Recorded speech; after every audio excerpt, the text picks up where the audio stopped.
There was a lot of drugs and marijuana being imported into Florida, coming in from Colombia, and in a matter of a few minutes, tons of marijuana were offloaded. The Coast Guard, of course, was trying to catch them all the time. And some of these bales of marijuana were covered with barnacles that had been floating out in the ocean so long. Meet Steve Howard, actor in hits like Wasp Network, public speaker, and 38-year sobriety champion from Barcelona. From beach smuggling pot as a Florida teen to dodging gunpoint robberies and near-fatal crashes, Steve hit rock bottom at 31. Today, he shares how one choice turned hell into heaven, proving sobriety unlocks endless doors. And we kids, Dawn Patrol, we would dry out the marijuana and we would sell it. And I'm talking about as a 13-year-old kid. I lost my 20s, the most productive years of your life, and I lost them. I'm lucky to be alive. They cut down the curtain rods, tied him up, and put a gun to the back of his head, said, "Where's Steve? Where's the money?"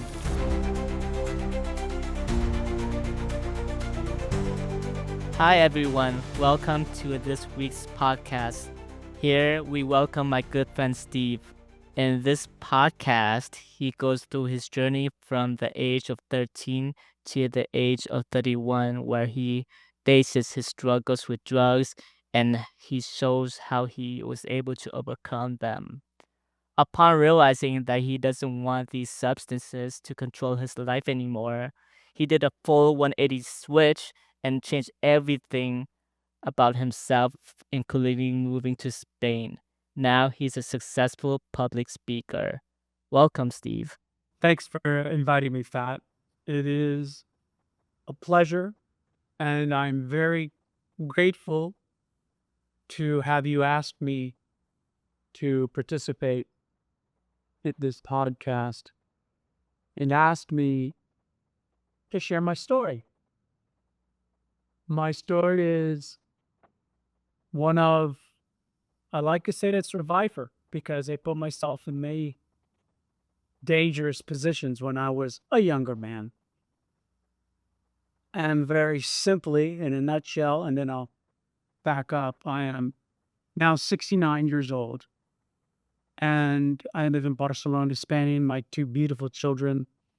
My wife passed away a couple of years ago. I'll tell more about that a little bit later. And I am 38 years sober. And it's important part of my life. And my story is not one of, there's no abuse, there's no tragedy in my life. I was more, I don't even want to say a victim. I wasn't a victim. I did everything by my own choosing. No one forced me.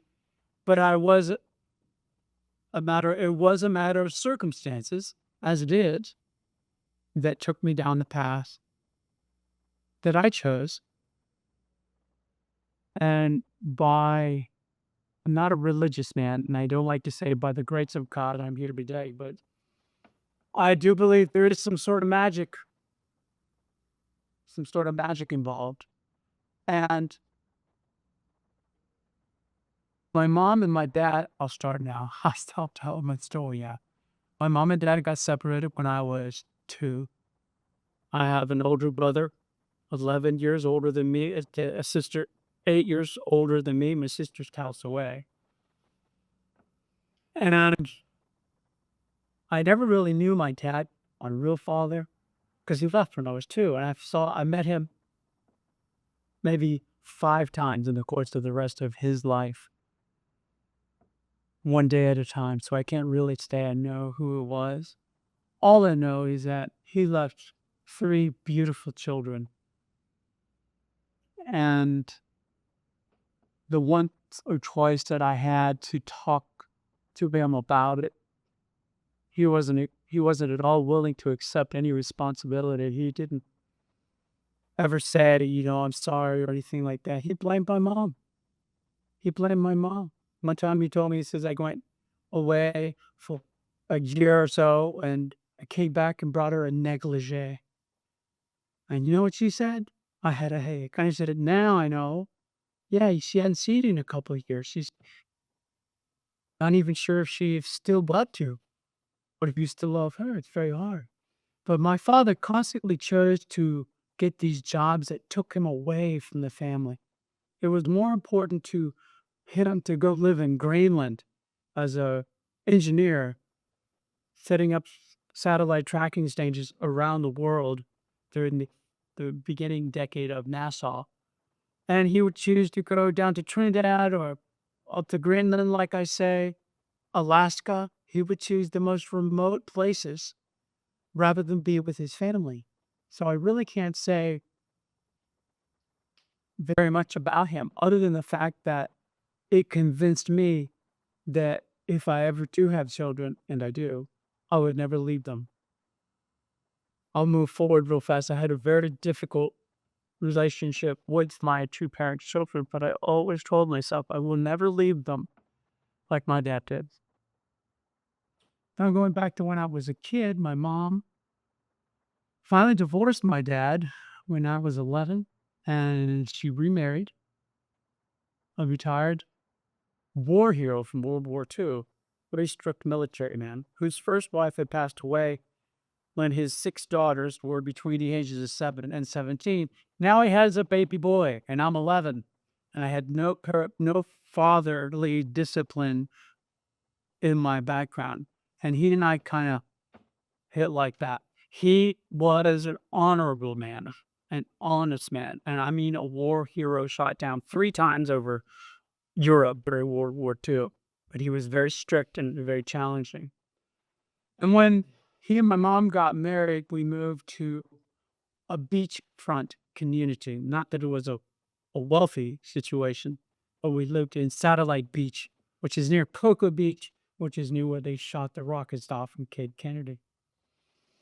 And then at 11 and 12 and 13 years old, we're talking about 1968, 69, 70, there was a lot of drugs and marijuana being imported into Florida, coming in from Colombia all the way to North Carolina and New York. These big ships laden with mostly marijuana would sail up the coast, the East Coast, sometimes the West Coast of Florida, but the East Coast was very popular.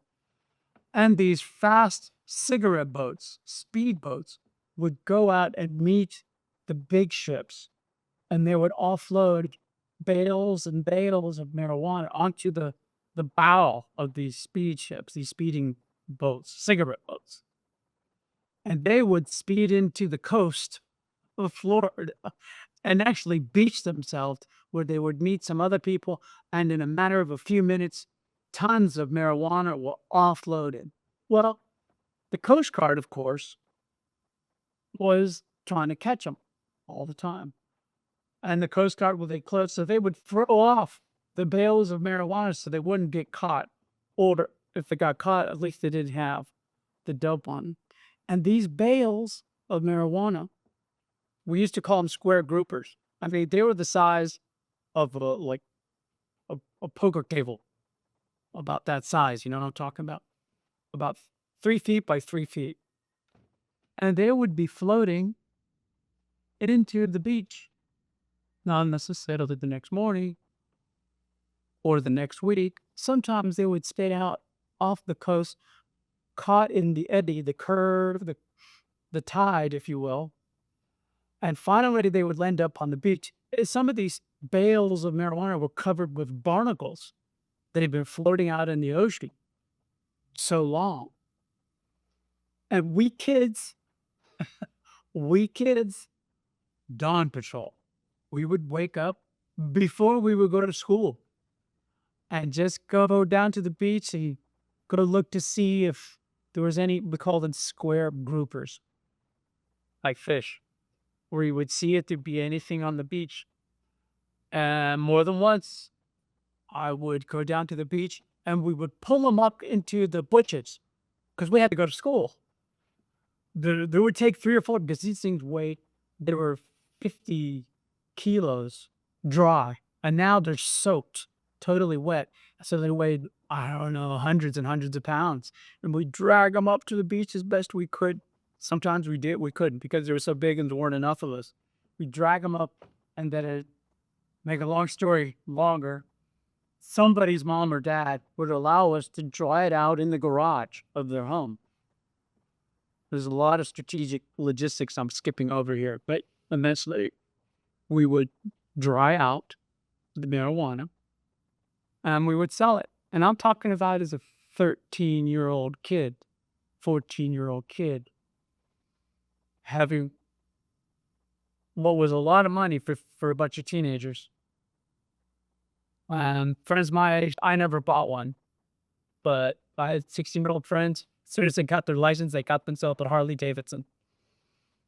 And it was really, it was fun.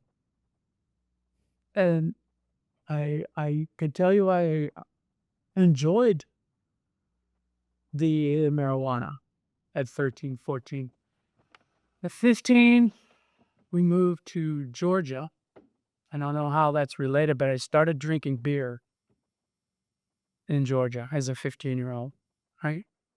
And it was it was all fun at the time, Fat. It was all considered fun. So, did your father play a role in your upbringing? Well, as I mentioned, my real dad, no. My real dad, no. My stepdad, who at 11 years old, I had never really known a dad. I decided to call him dad. So as 11-year-old, Why is that?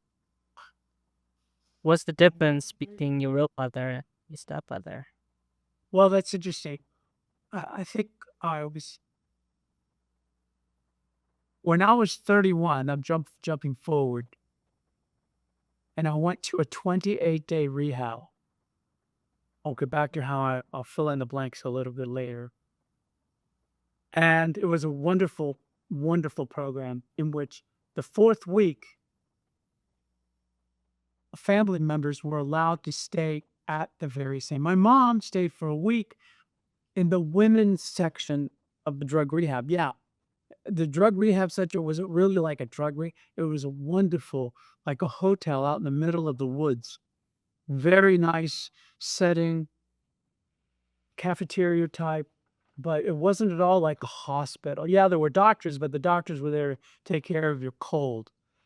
I had a counselor, psychologist that I met with once a day.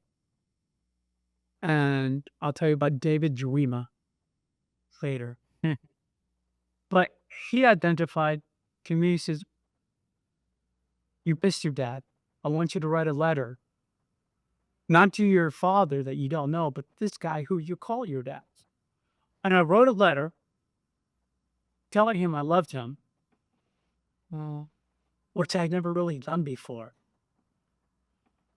And that's what I wanted. I wanted a dad that I could say I loved dad, and I never had it. And is that the hole that I was trying to fill with all of these? I say that it was no abusive relationship, but I was lonely. I was lonely, and Yeah. the marijuana coming up on the beach maybe was just an excuse. And then I got caught up in the money, and then I got addicted, and it became part of my lifestyle. I wrote a letter to my dad, my stepfather, who I called my dad. God rest his soul. I called him my dad to the very last day, and said basically, "My gosh, you know what? I won't go get it. I have the letter. Some other time I'll show you. I actually have the letter. I'm not sure how I got it back, but Dad, I want to tell you that I love you very much. I know that you've always meant everything you've ever done. You meant the best. You had your best intentions for me." And it was satisfying to say that. I'm trying to look for the word. I can't think of the word. It helped me feel peaceful. And in fact, I'm very lucky that the first 28-day program that I went into, and I haven't gone back since. I drink a lot of coffee, but I never smoked marijuana, sniffed cocaine, or drank alcohol again. And those three things were important to me. And to answer your question, my stepdad, my guy I call my father, was very important to me.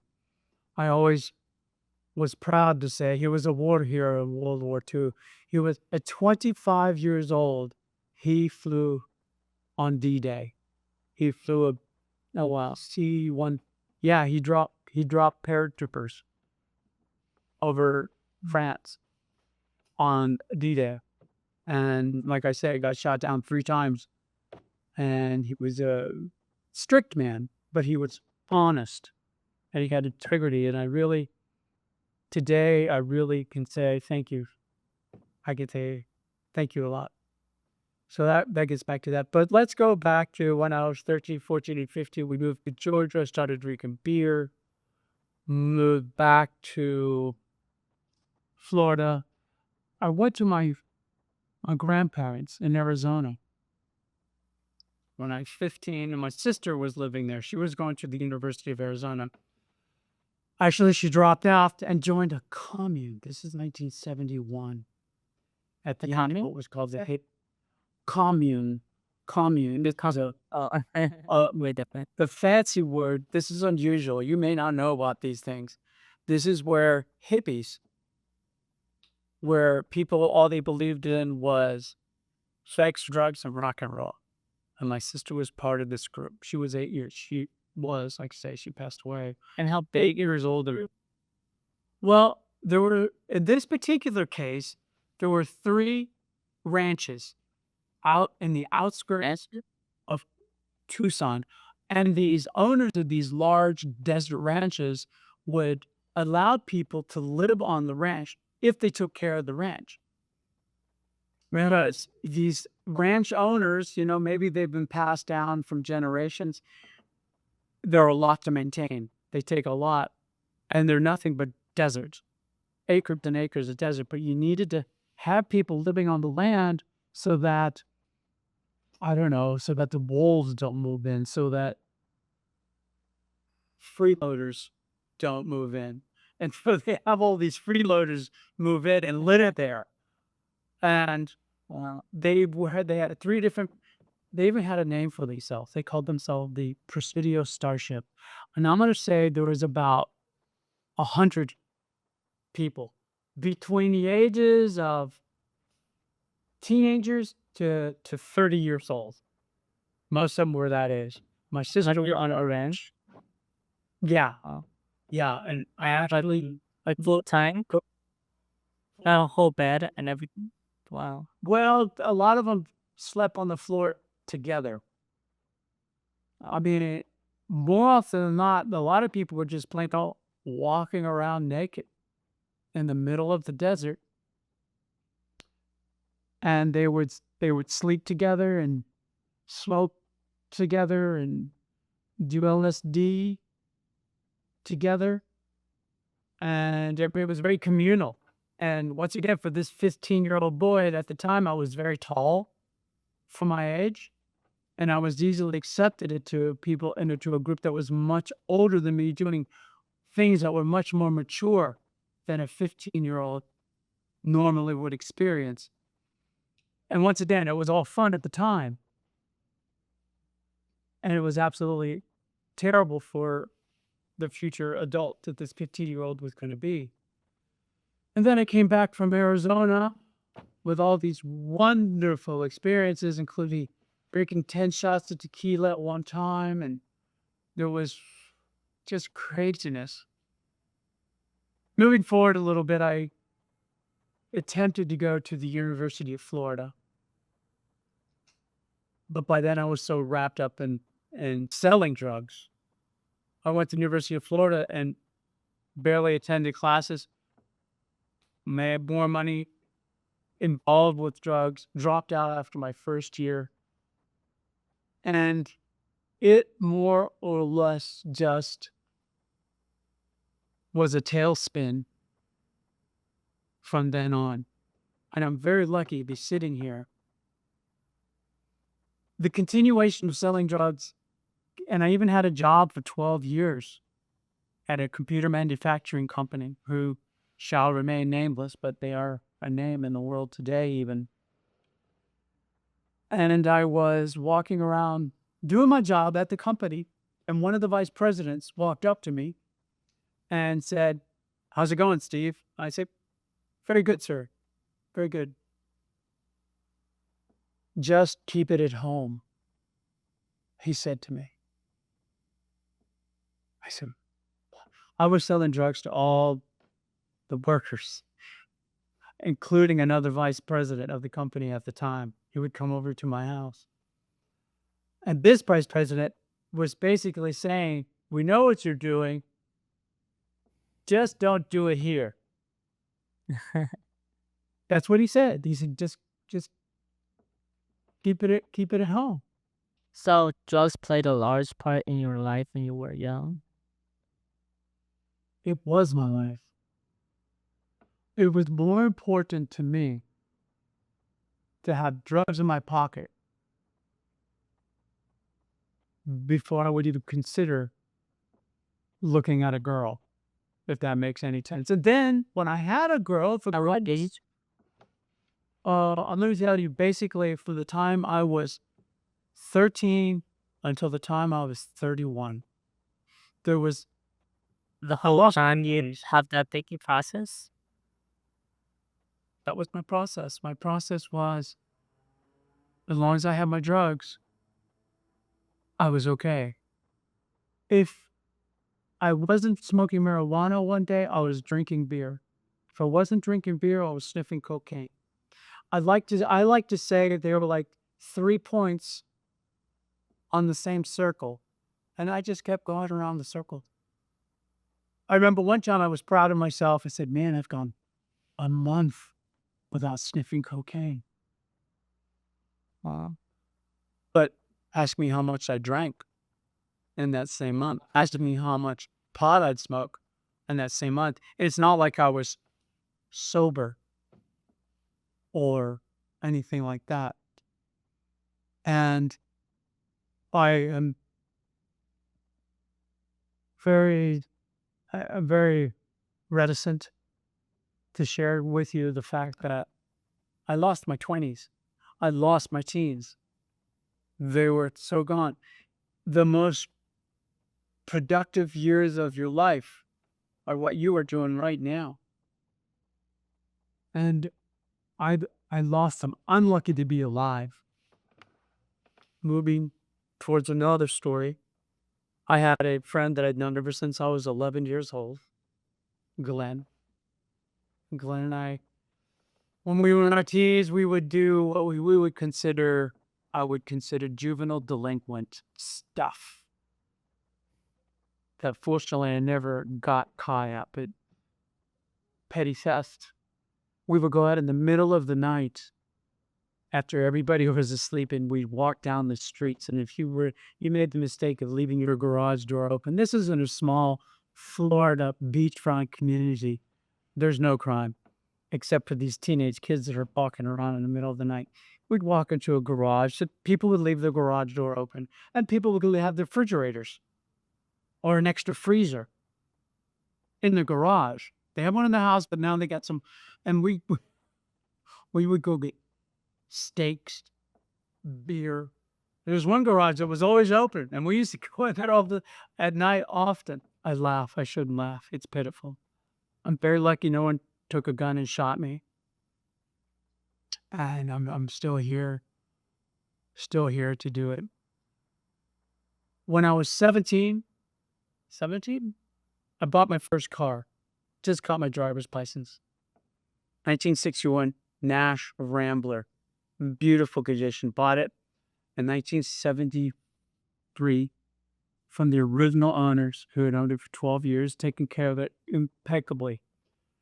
And myself and 2 guys that were brothers, Mark and Donnie, they were brothers, like a year apart, with a case of beer. That's 24 beers.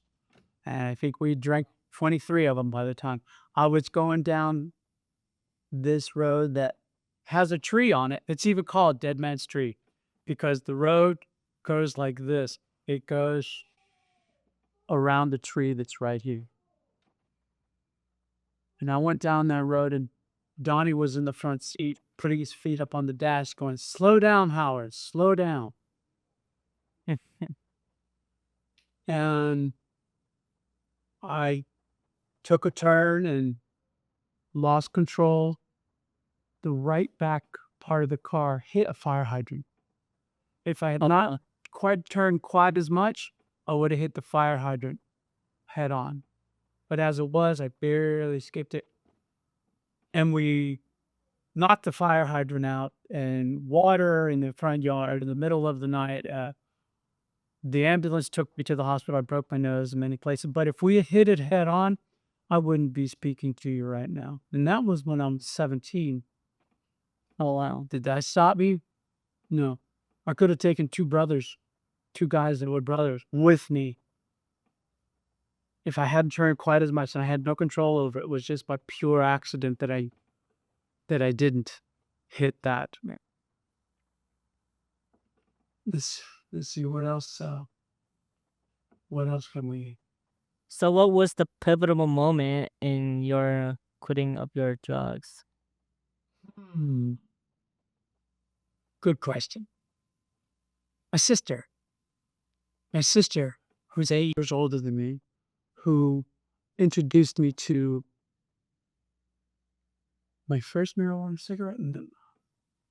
No. So she introduces you, and she's the one that get you off. Yeah, it's really, she introduced me. We don't have enough time to tell the story, so I'll just tell it. The first time I went to Arizona to visit my grandparents, I was 13. That was the first time I smoked marijuana. The second time I went to visit my grandparents, I was 15. That's when I sniffed cocaine for the first time. And both times I was with my sister and or friends of hers that, once again, Steve was a lot taller than the average kid. And I looked much older than I was. So it was easy to give it, and I was more than willing to. When my sister, 3 years before she knocked on my door, got into a car accident, spent a month in the hospital, and she swore off drugs.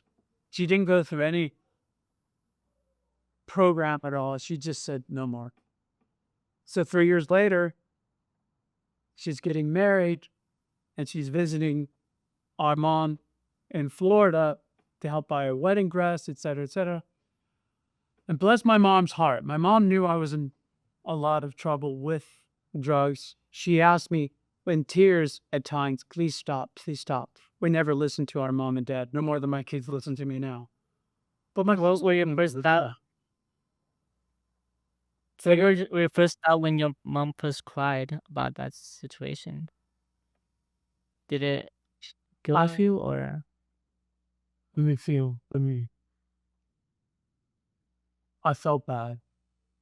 And as I said earlier, there are days that I would give myself pats on the back for not doing it.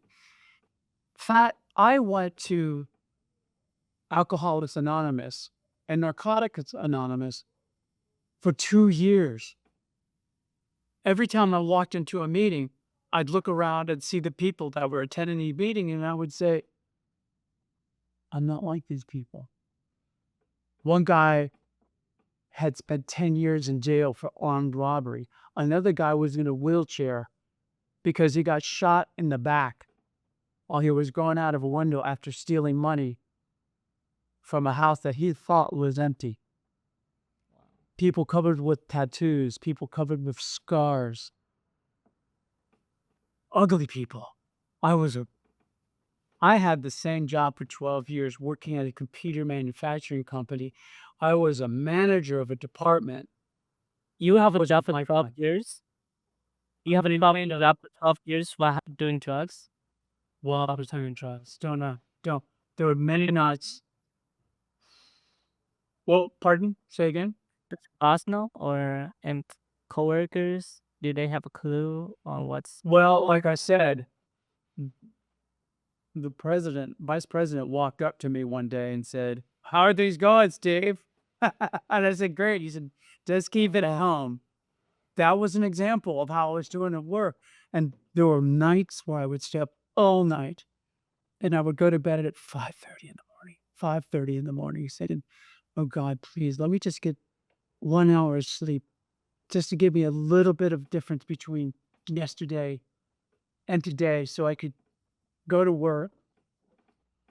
And there were more than one nights, many nights I go to work without any sleep. Here's the thing, I had like a half-hour drive to work every day, and I was, if not drunk, I was high on cocaine. If not high on cocaine, I was high on marijuana, and I'd have to focus. And I have to focus, and it was a struggle. I was a danger to all the other people that were driving to work. Bless their heart, they were just trying to go to work, and here they're on the road with this drunk multiple times. And I can't tell you how, I don't know how I managed not to wreck or hurt someone else on the highway. As it was, like I told you, I did that at 17. I wrecked my car that I'd owned for 3 weeks and almost killed myself and two brothers. Not my brothers, but they were brothers. But my sister, getting back to the question, she knocked on my door. And she said to me, Steve, you're on the same highway to hell that I was on. Nothing to do with ACDC. And she said, you're on the same highway to hell, thank you very much, that I was on. And I've gone to 3 different drug treatment centers. And I'd like for you to come with me. I said, you what? Yeah, I checked out different drug treatment centers. I was angry. I was, but I obviously fat. I was obviously desperate because I agreed to go. The next day, she came over, and I remember there was a tall boy Budweiser in my refrigerator. And as she came to my front door at 9:30 or 10 o'clock, I drank half of it. It was May 7th, 1987. May 7th, 1987. May 7th, 1987 is my rebirth day, because there really is a big separation in how my life was and how it is today. And so, in many ways, they say when you start doing drugs and or alcohol and you start replacing your real emotions, your real life experiences with experiences that are saturated with the drugs and poisons that you put into your body, you stop growing. Maybe not physically, but mentally. So Yeah. at 31 years old, my sister knocks on my door. We go look at 3 different treatment centers, and I didn't like this one, I didn't like this one, but this third one was out in the middle of the woods. Yeah. And I'm not religious, but I will tell you something. As I pulled into the parking lot, as my sister was driving, and I was sitting in the passenger seat, as we pulled into this parking lot, I've never felt anything like this before. Maybe it was just me being inside, being so desperate for a change. I felt like I was lifted off the seat. I felt as if I was on a cushion of air and I didn't feel anything. I felt like I'd been carrying this big stack of wood in my arms, and I set it down, and I felt this tremendous release. I felt high, even though I wasn't high. I felt high. Yeah. And I tell you what, I probably could have left that same day and ended done drugs, but I stayed there 28 days. And well, I knew I wasn't ever going to go back. I knew I never was going to go back. I was very nervous. The 29th day when I had to go home, You don't know the what. phone rang. Oh, I was so scared. I was so scared because the counselor, the man I told you about, David Uema, he told me that, said, Steve, my observation is that you're not addicted to drugs. You're addicted to the lifestyle. You like something. That's what you You like being part of it. He says, I bet you would like making cocaine lines on the mirror. you enjoy counting the money that she made. Oh, You know what? He was right. He was right. well, you were selling? I will. Oh yeah, all the way for basically 18 years, in one way or another. One time, why do I laugh? One time I was driving my car over 100 miles per hour. We're talking about 150 kilometers per hour. A cop pulls me over. In the back seat is a bag with a scale and about 1.5 pounds of marijuana. Now, the law says that unless they have justifiable cause to search, and all it was a bag in the back, and I wasn't high. Thank goodness I wasn't high. He pulled me over. He was angry. He says, "You were going over 100 miles an hour. I could give you a ticket. I could actually lock up your car. Excuse me. I could have you lock up your car and go down to the station with me." He gave me a $250 ticket and let me go home. And all he had to do is open the bag up, a brown grocery bag. All he had to do is to reach in, but he wasn't legally allowed to do that or ask me anything or stuff like that.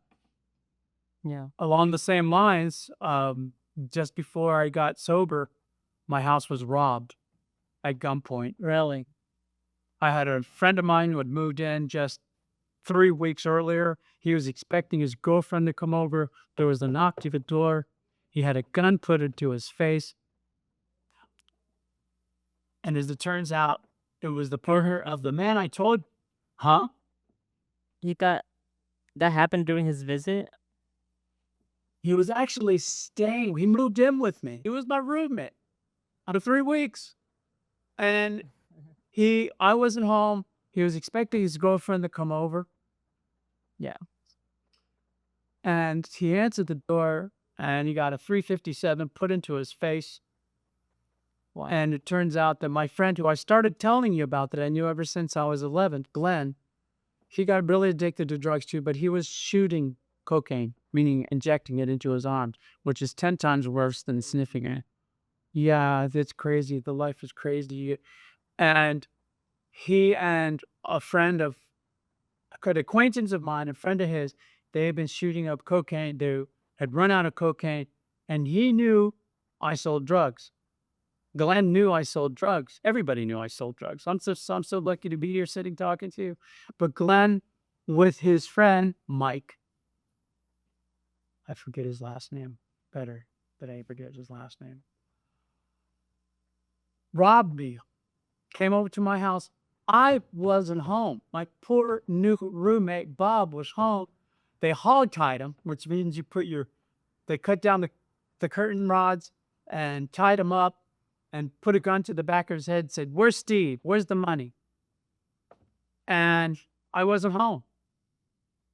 And I was at my girlfriend's house. I remember everything as I'm going on. It was April 1st. It was April Fool's Day. Bob, with his hands tied behind his back, was able to call my girlfriend's house. He knew the number. This is before cell phones. This is what you actually had to press with that. And he actually called my girlfriend's house. And I don't know how he talked, but he said, Steve, we've been robbed." And it was April Fool's. They said, "It's a joke." I said, "Well, if it's really true, then call the cops." And I hung up. And I looked at my girlfriend and I said, "You know what? I better go home. I'm just going to go home." I go all the way home, which is about a 20-minute drive from my girlfriend's house. 20 minutes. There's a cop car. There's a cop car in my driveway. He called the cops. And because he was really, and the cops had been there for maybe 5 minutes, and they told me, yeah, he was tied up with his hands behind his back, choking. And once again, I got so lucky. The house was full of drugs. Once again, the cops aren't allowed to search unless it's in plain view, unless they have a cause. How did the cops help him if they can't enter? How does that situation play out? Well, that's a good question. He was on the floor of was the door ajar? I I didn't know the door was open. The door was open. It was ajar. Maybe it wasn't locked. And the cop simply went and opened it. Yeah. I don't believe the front door was locked. It wasn't locked when he let in my two ex-friends who robbed him and put a gun at his head. It wasn't like then. So I'm going to say the door simply wasn't locked. He just had to open it. And so Bob was there. I'm there with 7 cops all around. The house is full of cops. They went to but they're not allowed to open drawers. And the whole time I'm letting him in the kitchen. Nothing visible? Nothing like you can't No. smell it? Nope.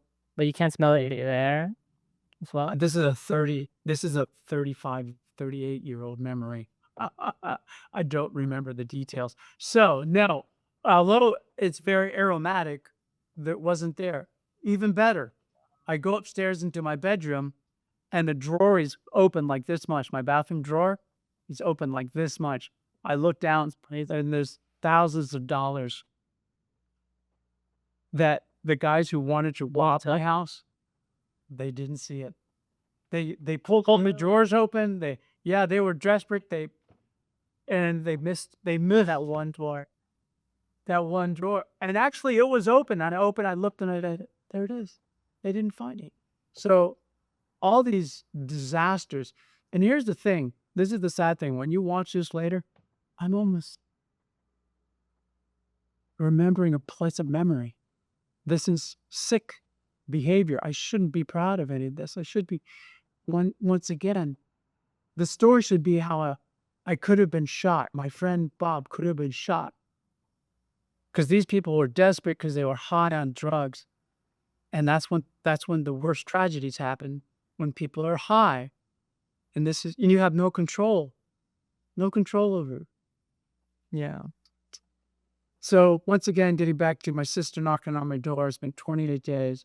I was scared as could be. The day I came back, my phone is ringing off the hook going, "Steve, where you been?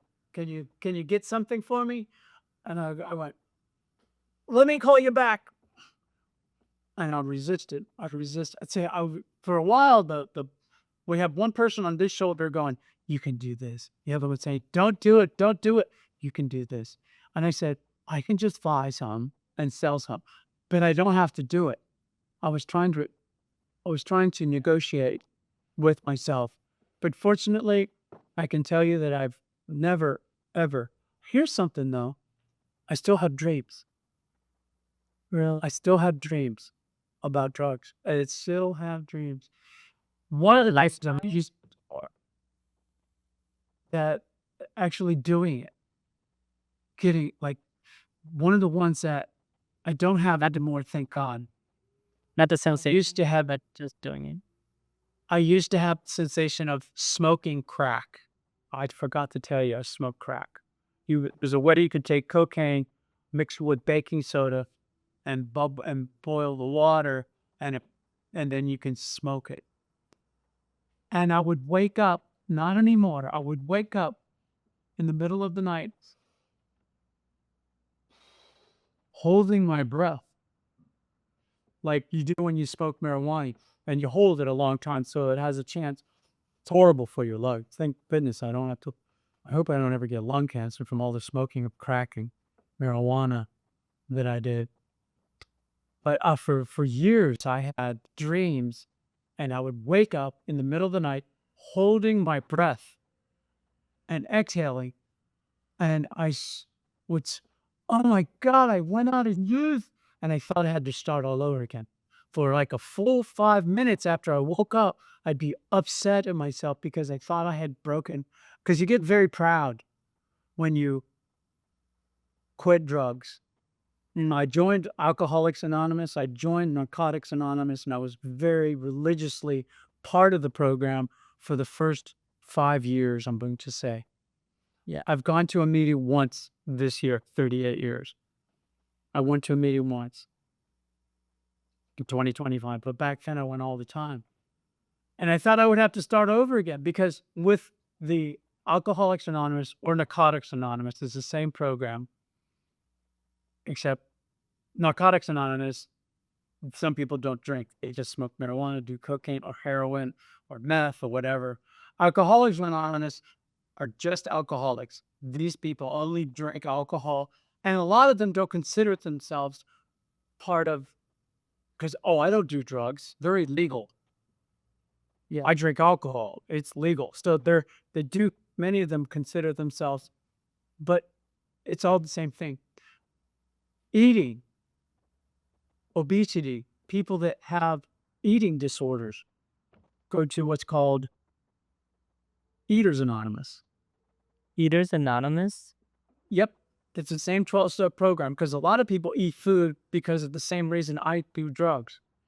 We're not happy inside. We have a hole that's in our stomach right here, or in our heart, that we're trying to fill. Gamblers, Gambling Anonymous, they're addicted to gambling. Shopping, some people go shopping to make themselves feel better, and they get so obsessive they put themselves into debt because they keep spending money on their credit card, money they don't have, but they can lose control. There's a lot of similarities. Now, I go there 28 days. I come out. I'm scared. All the people I used to call friends don't want anything to do with me. And to be candid with you, it's for the best. One of the biggest challenges I've had, even when I completely changed my life, I quit my job of 12 years, the computer manufacturing company where I sold drugs to everybody that was there. I quit, and I became an actor. By good coincidence, Disney World was nearby. Universal Studios Orlando opened up, and I worked as a Ghostbuster for 5 years as an actor on stage. I loved it. I loved it so much. You've never seen the movie Ghostbusters? I don't know. I don't know if it's a role or it's a. Well, Ghostbusters was a movie by, I'm going to say Columbia. I don't think it was a Universal movie. Really? Big Columbia Records? Big movies. Who you gonna call? Just watch the movie. You'll know what I'm talking about. It was so popular, they made Ghostbusters 2. And they made a couple more versions since then, just recently. And I portrayed one of the characters in the movie that was turned into a stunt show, basically. A stunt show in a soundstage at Universal Studios, Florida, that had a 500-seat theater. And to little kids, 6 or 7 years old, we were as real as Santa Claus. We were right up there with Teenage Ninja Turtles. These kids believed. I've seen kids run up to me and they're dressed like a Ghostbuster. You're my favorite type of thing. I used to sign autographs as Egon Spangler. A wonderful, tremendous experience. And basically, I've been on a pink cloud ever since. Ever since the day I quit doing drugs, I've had challenges. I'm not going to say I haven't been angry. I'm not going to say that I haven't been hurt. But compared to what I used to be like, I have been on a vacation ever since, including meeting you. This wonderful experience of me being able to share and being able to be here through car accidents, through being robbed at gunpoint, through Wait, yes.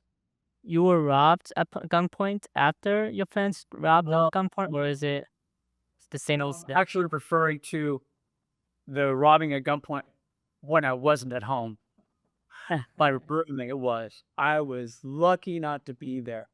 But yeah, absolutely. If I had been there, it could have been a different story. Yeah. You never know how the story. These two guys had been doing cocaine for days. As I understand it, they got an ounce of cocaine, which is a lot of cocaine. Yeah. That be Injected it all. Yeah, and the thing is about the insane thing about injecting cocaine, the high only lasts 15 minutes. And you have to inject some more in 15 minutes. It doesn't last for. Like heroin, you do some heroin and a laugh. Don't ask me what I know all this. Potential. So it takes 15 minutes, and you have to inject every single 15 minutes. So that's like 4 times an hour. That's crazy. Absurd, isn't it? Sniffing cocaine is the same thing. Sniffing cocaine only lasts a few minutes. And you do another one. It's absurd. And you're always trying to chase that first sensation. That's why there's an expression in AA and NA. Mhm. One is too many, and 1,000 never enough. Oh, 'Cause that's crazy. you never, as long as you don't do that first one, but as soon as you do that first one, you suddenly start going, "Oh, I just want to do one more, I promise, and then I'll stop." But it never works out that way. I can tell you, like I said, I went to meeting after meeting after meeting, tried to convince myself I needed to stop because I'd stayed up all the night before. And I'd say, God, I can't keep doing this. So I go to a meeting, I walk into a meeting, and I see all these people, and I say, golly, I own 2 homes, I own 2 cars, I had money in the bank, I had lots of money for my age since I was a teenager. And I couldn't relate to these people that were almost living in the street. Now I understand. Here's the truth. Now I understand I'm just like them. Every guy that I saw that had been shot, any guy I saw that had been in jail, when you identify as a drug addict or when you identify as an alcoholic, there is a commonality that you accept, that you have the same sickness, same disease. Yeah, sickness, disease. Yeah, the nasty words. I have it. Fat, I am an alcoholic. It's not a matter of saying I used to be. Yeah, because all it would take for me is one drink, and I could be right back where I started. Yeah, That's true. it could tickle you, and you get caught into the trap. And the truth of the matter is, if you identify yourself, hello, my name is Steve, and I'm an alcoholic. I am. I am an alcoholic. It makes it present for me, and the temptation isn't there. If I make this silly statement, if I was, that kind of gives me it means, well, I was, I'm not now. I can afford one drink. Right.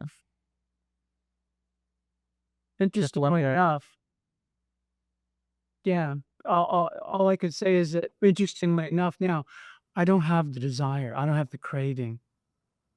I don't have, if if I see a marijuana cigarette, or if I was to see a line of cocaine, I love whatever I caught, whatever I got right now, whatever I have from sitting to you. I get to meet wonderful people like you. I get to meet so many wonderful people now. I'm 69 years old. I am involved with businesses that within a couple years, you and I will talk again. I'm going to be rolling in a lot of money.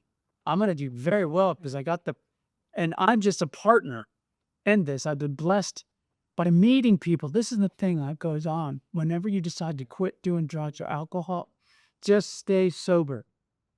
Just get up every morning and move. Walk out the door. Opportunities will come to you. You just got to put yourself out there. Just keep going to meetings. I have 2 clubs. I belong to a car club now. Oh, wow. I bought a sports car, and I go to the sports car club, and we meet on Saturday mornings. And here in Spain, I guess we should tell everybody I'm in Barcelona and you're in California and doing this podcast. How fun. And I have a wonderful group of buddies, old guys with sports cars, all different sorts of sports cars. And they are very, call it what it is. They got money. And they want to get active. And the fact that I'm American, they're asking me questions, and I'm going, well, let me find out. and I'm having some success in making connections. And all I'm doing is making connections. But I wouldn't be making these connections if I didn't quit doing dope 38 years ago. And the journey that I've been brought through has put me here with you tonight, telling my story. And I'm not saying it's all roses. When I was 1 year clean, I went to Costa Rica, where my mom is from. I fell in lust with a Costa Rican girl, married her, found out the hard way that she married me just to get her green card. Oh, and when I finally brought her to now, everybody told me, says, Steve, she just wants to marry you so she can move to the United States. Those girls do that thing. And if the first marriage lasted 3 months. And did she got her green card? Yeah, I don't know. Be candid with you. She moved out of the house one night while I was asleep. I woke up the next morning, all the things were gone. Now, here's the best part. She had a big locker, a foot locker, that she could not carry herself. She had somebody come into my house while I was asleep and helped her move out. While I was asleep. Crazy. And you never knew it was a person that came in. No, I have no idea who it was. All I know, I went 2 weeks later. I went to her. I knew she worked. I knew she worked at the airport because she always with cars. She was very good with cars. And I found her. I had to find her as the Marianella. And they said, oh, she works over there at the Hertz place. And I said, Marianella? And her colleague says, she's not here. She'll be right back. And finally she came back and I said, what's going on? What's happening? Oh, you just moved. And I won't demonstrate the face of the expression, and just suffice to say that I went, wow, I've never met you before. She was a different person. She completely disguised herself. But this is my point. When you do drugs or alcohol all your life, since I was 13 in my case, Pierre was 31, now maybe 32 years old, but I was still a child in a man's body. I had never dealt with life on life's terms. I'd always been high. So basically, if you want to consider, I was 1 year, maybe 2 years sober. I'm not exactly sure. I was a 14 or 15-year-old here. Wow. In a 32-year-old man's body, but I'd never known how to deal with life. So I easily fell in love with a girl that never loved me, never cared about me. All she wanted, but I was too silly, silly boy. She was a beautiful woman. And we men, even when we aren't drunks, are suckers for beautiful women. I was a big sucker. And then I got married again many years later, and I still had a failure of a marriage. My children aren't here, and I love my 2 children, but their mother and I basically fought a lot in front of the kids, which is really bad. My wife passed away over 2 years ago, and she was sick for 7 years before that. And it was very challenging for the kids. Myself now, we'll wrap it up now. I'm having the best years of my life. I miss the mother, and I'm happy to be alone because it was so challenging being with her. Once again, I get it the fact that we didn't love each other. When we got married, we did love each other. I was 50. I was alone. I wasn't being very successful in my business in California. I'm skipping a lot of information here. I believe that she wanted to marry an American so she could have 2 kids. I even found a diary. She predicted she wanted a tall American with a boy and a girl. Is that her type of preference, or does she just want a green card? He predicted it. She wrote it in a book, and I found it. later. She even had, sure, her English wasn't that good, and so she would write down what she would want to say. Hello, is Stephen there? Hello, darling. She would write down what she was going to say during that conversation. Oh wow. All I can say is that I got married. Pardon me? Did she manifest that relationship, or did she just want another She green card? manifested it. She had something I can't really put my finger on, but she was a very good business person. She started her own business, very focused. But yeah, she manifested it by writing it down and creating it. I was lucky. I came here. I didn't have to work. I got to take care of the kids. I changed thousands of diapers. I was the Mr. Mom stay at home while she went to work and would come home every day, leave me alone. I'm tired. It was a real role reversal. And I could say that I could complain, but I got to spend a lot of time with my children when they were younger. And I really tell you what, it was really, really fun, that part of it. But she and I, the kids are getting better, but our relationship, her and my relationship while she was alive, was so difficult. It changed them. It made them hard. I'm doing my best now. I spoil them. My daughter's in France right now, going to school. My son, 18 years old, and he bought a brand new Tesla with his money. Wow. Yes. How old is she? How old is he? My son is 18, has no business driving. It's he got a Tesla. That's wow. I'm spoiling them now. Things that they both went to Costa Rica. It's something my wife never wanted us to even have any relationship with. My mom's family is from Costa Rica. I wanted them to get to know. Had the ticket bought for my son, and then make a long story short, I got back the money from the ticket because she refused to let him go. He was 15, and I kind of did things without asking permission, but I thought better to ask for forgiveness than permission. Let's send Russell to Costa Rica. And it created a very uncomfortable situation. Once again, my wife was sick for 7 years. So through all of this, she was pretty much saying no to anything that came out of my mouth. Rather than developing a soft side, she got a harder side. Any other curiosities on your part? So what was one of the biggest decisions after you quit doing drugs and getting married? Like, what would we say like the most best decisions after that?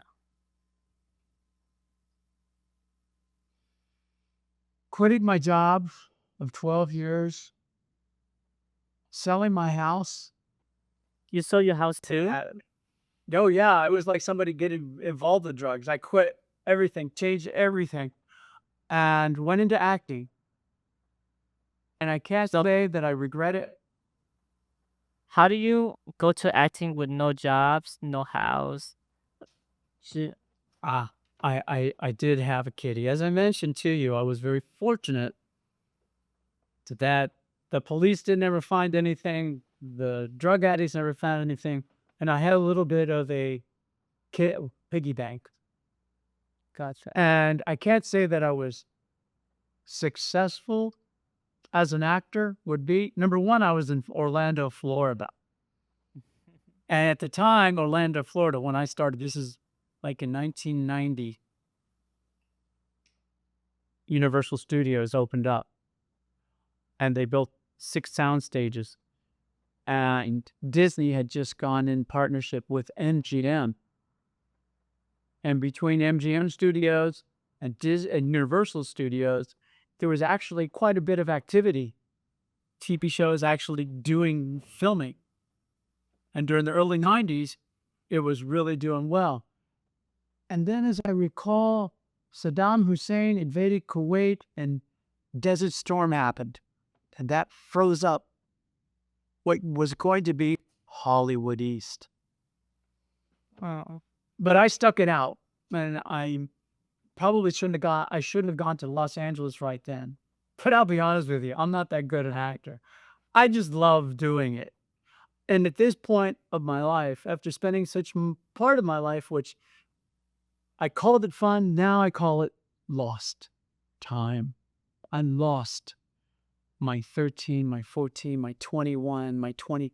Einstein made his best discoveries when he was 25 years old. Steve Jobs, Bill Gates did all their successes when they were in their 20s. That's when they became geniuses. That's when they became millionaires. That's when they did things that changed the world we live in today. I missed all that. I missed it all.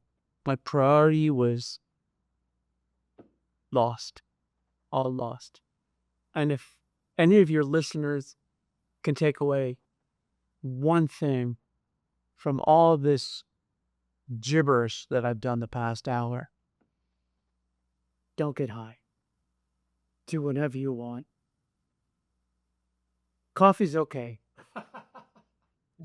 I will admit that I drink a little bit of Starbucks is okay. a couple cups a day.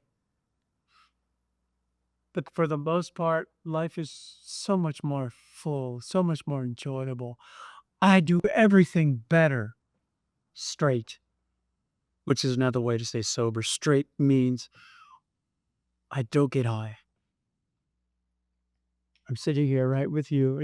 It's 11:15 in Barcelona, Spain in 2025, and I'm having the best ride of my life. I am getting to know people like you, getting to know a lot of great people every day.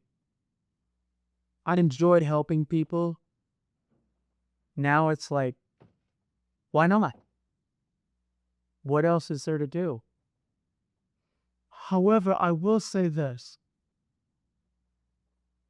You need to show me that you want to help yourself.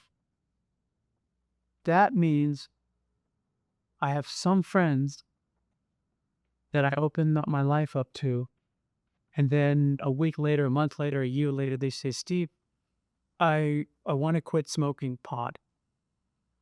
I said, great, come to a meeting with me. We'll go to an NA meeting. I haven't been to one in months, but I'll go with one with you just to kind of help you out. Oh, I don't know if I want to go to a meeting. What? No, I want to hang out with you. I'm sorry, I'm not gonna be that sort of person where you get to bleed on me every day and say, I need your energy. I swear to God, that's what he said. I need your energy. Sorry, I don't have that much energy to give you. All right? If you want to help yourself, if you want to use your energy to help you, I will take you wherever you want to go. We will go shoulder to shoulder. But I'm not going to sit here and talk to you and tell you, you shouldn't do drugs. Just a week later, you can tell me I did drugs again, and this sort of thing. No, no, no, no. And no one should. No one should. You should go to a doctor. They get paid to help you. But if it comes about substance abuse, I'm talking about powders, liquids, or pills, don't come to me and ask me to help you get off them. Come to me and say, where can I get help? And I'll take you there. We'll go together. And you will meet people who you will say at first aren't like you. Just like I did. But eventually, you keep going back. And that's what they say. There's so many corny sayings in the program. One of them is, keep coming back. At the end of each meeting, 1 hour meeting, everybody holds hands. And the last thing that is said at the meeting is, keep coming back. A lot of people say, I don't know what to do. Don't have to. Just go back.